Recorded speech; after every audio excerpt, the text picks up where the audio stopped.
ഇവിടിപ്പോൾ ഈ ചർച്ചയിൽ തന്നെ നിങ്ങൾ രണ്ടുപേരും ക്രിമിനൽ അഭിഭാഷകർ എന്ന നിലയിൽ ഡെത്ത് പണിഷ്മെൻറ്റ് വാങ്ങിക്കൊടുത്ത അഭിഭാഷകരാണ്.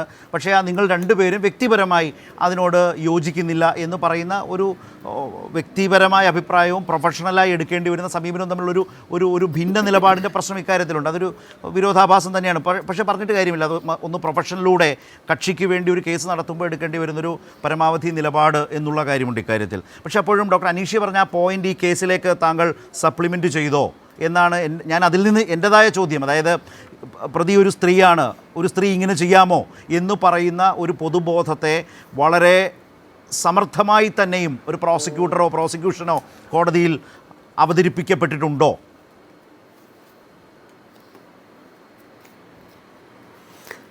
ഇതിനകത്ത് ഒരു ക്രിമിനലിനെ സംബന്ധിച്ചിടത്തോളം മാത്രം നമ്മളവിടെ ഒരു ജെൻഡർ ഇക്വാളിറ്റിയെ പറ്റി അവിടെ നമ്മൾ നോക്കണ്ടേ. ഇപ്പോൾ ജെൻഡർ ഒരു ഡിസ്പാരിറ്റി നമ്മളിവിടെ പറയുന്നത് അത് സ്ത്രീയാണ് എന്നുണ്ടെങ്കിൽ പൊതുസമൂഹം ഒരു ഔട്ട്ക്രൈ ഇതിനകത്ത് ഉണ്ടാകുന്നത് ഡിഫറൻ്റാണ്, അല്ലെങ്കിൽ പുരുഷനാണെങ്കിൽ ഉണ്ടാകുന്ന ഔട്ട്ക്രൈ വേറെ ഡിഫറൻ്റാണ് എന്ന് ഒരു കാരണവശാലും ഞാൻ എൻ്റെ ഈ 32 വർഷത്തെ പരിചയത്തിൻ്റെ ഞാൻ കണ്ടിട്ടില്ല.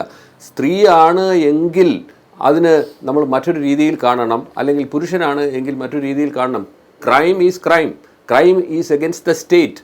അല്ലാതെ ആക്ച്വലി ഇതിനകത്ത് ഷാരോൺ രാജിനെ കൊലപ്പെടുത്തിയപ്പോൾ അതിനുണ്ടായ നഷ്ടം എന്ന് പറയുന്നത് ഷാരോൺ രാജ് നഷ്ടപ്പെട്ടു പോയി, ഈ ഭൂമുഖത്തുനിന്ന് തുടച്ചു നീക്കപ്പെട്ടു. ആ കുടുംബത്തിൻ്റെ സ്വപ്നങ്ങൾ, ആ കുടുംബത്തിൻ്റെ അത്താണി, അതുപോലെ തന്നെ അതുപോലുള്ള കുടുംബങ്ങൾ ഇനിയും ഉണ്ടാകാതെ ഇരിക്കണമെങ്കിൽ ഒരു മാതൃകാപരമായിട്ടുള്ളൊരു ശിക്ഷ വേണമെന്നുള്ള ഒരു നിയമം നമ്മുടെ നാട്ടിൽ നിലനിൽക്കുമ്പോഴാണ് ഇങ്ങനെ ഒരു സ്ത്രീയാണെങ്കിൽ അതിനെ നിങ്ങൾ വേറെ രീതിയിൽ കാണും. ഒരു കാരണവശാലും എനിക്കങ്ങനെ തോന്നിയിട്ടേ ഇല്ല എൻ്റെ ഇതുവരെയുള്ള ഒരു അനുഭവത്തിലൂടെ. അപ്പോൾ എന്തുകൊണ്ട് അങ്ങനെ പ്രത്യേക പഠനങ്ങൾ എന്തെങ്കിലും നടത്തിയിട്ട് അതിലൂടെ ഏതെങ്കിലും ഒരു അഡിക്യൂറ്റ് ആയിട്ടുള്ള ഒരു സംസാരിച്ചപ്പോൾ ഒരു കാര്യം പറഞ്ഞു. സമീപകാലത്ത് സമാനമായി ശ്രീ വിനീത് കുമാർ, സമീപകാലത്ത് നമ്മൾക്ക് ഉത്തര കേസ് അറിയാം. അതുപോലെ തന്നെ എല്ലാവരും ഞെട്ടിപ്പിക്കുന്ന വിധത്തിൽ ആസൂത്രണം ചെയ്ത് ആർക്കും ഒരു സംശയവും തോന്നാത്ത വിധത്തിലേക്കൊരു മരണത്തിലേക്ക് കൊണ്ടുപോകാൻ ശ്രമിച്ച കേസാണ്. പക്ഷേ അതിലൊരു റയറസ്റ്റ് ഓഫ് റയർ എന്ന് പറയുന്ന ഒരു എലമെൻറ്റിലേക്ക് കോടതി പോയി. ഓരോ വ്യത്യസ്തങ്ങളായ കോടതികളാണ്, കണ്ടിട്ടില്ല. പക്ഷേ ഇവിടെ ഒരു സ്ത്രീയുടെ ഭാഗത്ത് നിന്ന് ഇത്തരത്തിലേക്ക് കേട്ടുകഴിവില്ലാത്ത വിധത്തിലേക്കൊരു കൊലപാതകം ആസൂത്രണം ചെയ്യുന്നു എന്നൊരു പോയിന്റ്, അല്ലെങ്കിൽ ആ വ്യത്യാസത്തെയാണ് ഡോക്ടർ അനീഷ നേരത്തെ സൂചിപ്പിച്ചത്. അപ്പോൾ താങ്കൾ ഉണ്ടായിരുന്നില്ല ചർച്ചയ്ക്ക്. അതെ, ഇതിനകത്ത് ഒരു നമ്മൾ മനസ്സിലാക്കേണ്ട ഒരു കാര്യം, അതിലൊരു പഠനത്തിന്റെ ഭാഗമായിട്ടല്ല കേസ് ഇത്രയധികം ഇങ്ങനെ പഠനത്തിന്റെ ഭാഗമല്ല.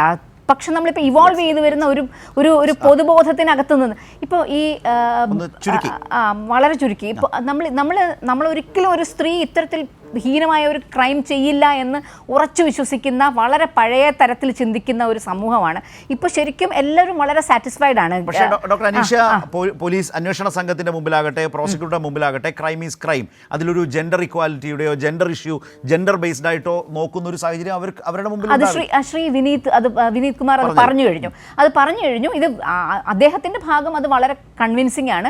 പക്ഷേ പോലീസ് ഈ ഒരു കേസിനെ കുറിച്ച് നമ്മൾ ഒരിക്കലും പോലീസിന്റെ അന്വേഷണത്തിനെ ഒരു തരത്തിലും നമ്മൾ കുറ്റം പറയാൻ പാടില്ല. പക്ഷേ പൊതുവെ ഇത്തരത്തിലൊരു മനോഭാവം നമ്മൾ പോലീസ് സ്റ്റേഷൻ എല്ലായിടത്തും കാണുന്നുണ്ട്. നമുക്ക് ഇതുമായിട്ട് ചേർത്ത് അത് പറയാൻ പറ്റില്ല.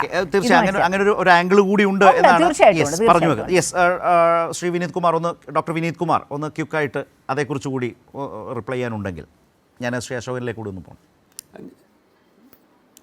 ഞാൻ ഇന്ന് എനിക്ക് വന്ന ഒരുപാട് ഫോൺ കോളുകളിലും മെസ്സേജുകളിലും ഒക്കെ ധാരാളം വനിതാ നേതാക്കന്മാരും അതുപോലെ വനിതാ പ്രവർത്തകരും അത് സമൂഹത്തിൽ ഒരുപാട് പറയുന്നത്, ഞാൻ അവരുടെ പേരെടുത്ത് പറയാനായിട്ട് ആഗ്രഹിക്കുന്നില്ല എന്നുള്ളത് കൊണ്ട് മാത്രമാണ്. അവരെല്ലാവരും ഇതിനകത്ത് ഏറ്റവും ഉചിതമായ ഒരു വിധിയെന്നാണ് ഇതിനെപ്പറ്റി പറഞ്ഞത്. അപ്പോൾ അതുകൊണ്ട് തന്നെ പല അഭിപ്രായങ്ങൾ നമ്മുടെ സമൂഹത്തിലുള്ളതിൻ്റെ ഭാഗമായിട്ടാണ് ഡോക്ടർ അനീഷയും ഇവിടെ പറഞ്ഞത്. തീർച്ചയായിട്ടും ഞാനത് മാനിക്കുന്നു.